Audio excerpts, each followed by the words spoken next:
Irán ha confirmado oficialmente que sus instalaciones nucleares, incluyendo las plantas de Fordo, Natanz e Infant, sufrieron graves daños tras los bombardeos perpetrados por Estados Unidos el pasado domingo. Esta es la primera vez que Teherán reconoce la magnitud de los perjuicios causados por los ataques. La noticia surge en medio de una supuesta tregua entre Irán e Israel, medida por el presidente estadounidense Donald Trump. Al parecer logró la primera noche sin incidentes, aunque la situación sigue siendo frágil. Desde La Haya, en el marco de la cumbre de la OTAN, el presidente Donald Trump defendió enérgicamente la efectividad del impacto, calificando los bombardeos como un punto de inflexión en el conflicto nuclear con Teherán. Trump afirmó que la ofensiva tuvo un impacto devastador en la planta de enriquecimiento de uranio de Fordow, generando una fuerte controversia al comparar la magnitud de los daños de las bombas atómicas lanzadas sobre la ciudad japonesa de Hiroshima y Nagasaki a finales de la Segunda Guerra Mundial. Fue tan potente que puso fin a la guerra, declaró Trump, refiriéndose al conflicto entre Irán e Israel. Aunque matizó que no quería utilizar el ejemplo de Hiroshima o Nagasaki, sostuvo que en el fondo es lo mismo, y que ello también puso fin a una guerra. Esto ha puesto fin a otra guerra de una forma distinta, pero fue igual de devastador. La operación militar se centró en Fordow, considerada el corazón del programa nuclear iraní. El secretario Hassan explicó que el ataque empleó aproximadamente 3.600 kilogramos de explosivos, utilizando una estrategia de 6 municiones por cada objetivo clave. Lo cierto es que, a pesar de un informe preliminar del Pentágono que sugería daños moderados, la administración Trump instó en una destrucción total de la planta. El presidente indicó que Israel, a través de su primer ministro Benjamin Netanyahu, también proporcionará datos claves para confirmar la magnitud del daño. El portavoz del Ministerio de Asuntos Exteriores de Irán admitió los graves daños, horas después de que Trump cuestionara el informe de inteligencia sobre el impacto real. La administración Trump defendió la legalidad y eficacia de la acción militar como una medida decisiva para evitar una escalada bélica en Medio Oriente. Sin embargo, la discrepancia entre la versión oficial y el análisis técnico del Pentágono ha generado interrogantes y diversas interpretaciones en la comunidad internacional, que sigue de cerca los acontecimientos y debates sobre los límites del uso de la fuerza militar.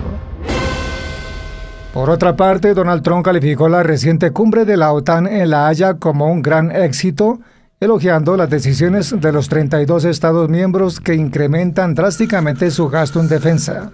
Según lo acordado, los países de la Alianza Atlántica se han comprometido a elevar su inversión en defensa hasta un 5% de sus respectivos productos internos brutos nacionales para el año 2035. Trump, un firme impulsor de esta medida, subrayó la importancia que su administración otorga a este momento significativo en el gasto militar de la alianza.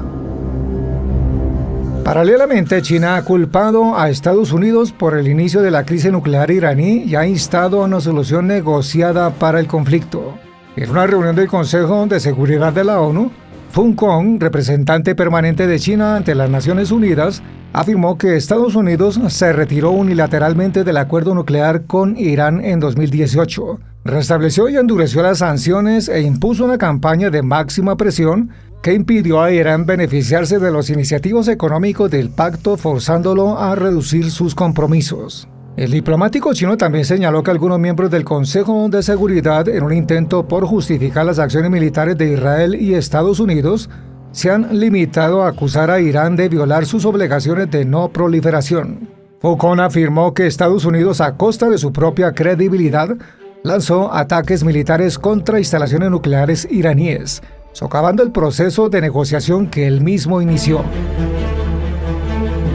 China condenó inequívocamente estas acciones, calificándola como una grave violación del derecho internacional y de la soberanía iraní, y advirtió que atentar contra las instalaciones nucleares bajo salvaguardia de la OIEA sienta un mal precedente que amenaza el régimen internacional de no proliferación. Foucault defendió la sinceridad de Irán en la resolución de la crisis nuclear, señalando que Teherán ha declarado repetidamente que no pretende desarrollar armas nucleares y que ha llevado a cabo varias rondas de negociaciones profesionales y pragmáticas con Estados Unidos de manera constructiva. El embajador chino criticó a algunos países por citar parcialmente el informe del director general del Organismo Internacional de Energía Atómica, e ignorar la cooperación de Irán en el organismo, lo que según China puso en peligro el diálogo y agravó la tensión. China considera que aún hay esperanza de alcanzar una solución pacífica a la cuestión nuclear iraní, ya que no se han agotado todas las vías diplomáticas.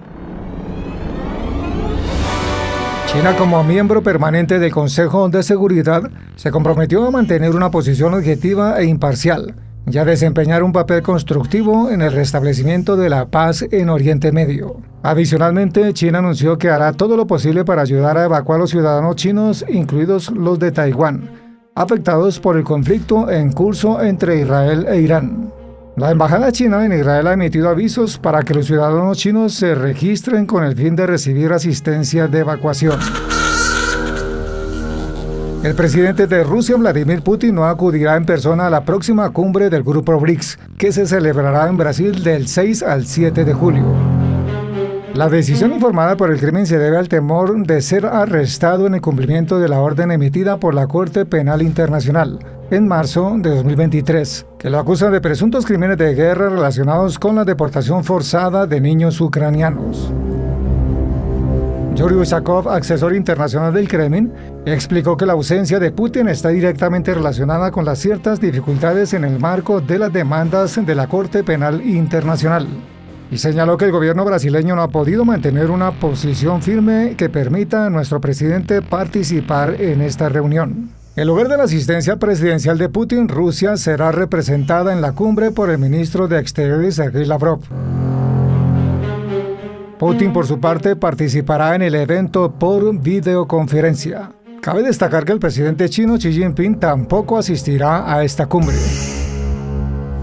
El presidente brasileño Luis Ignacio Lula da Silva había invitado a Putin a la cumbre del G20 en Río de Janeiro en diciembre de 2023. Sin embargo, Lula aclaró posteriormente que el líder ruso tenía que afrontar las consecuencias de la orden de arresto de la Corte Penal Internacional, enfatizando que Brasil, como miembro fundador del organismo, dejaría a la justicia brasileña la decisión sobre un posible arresto.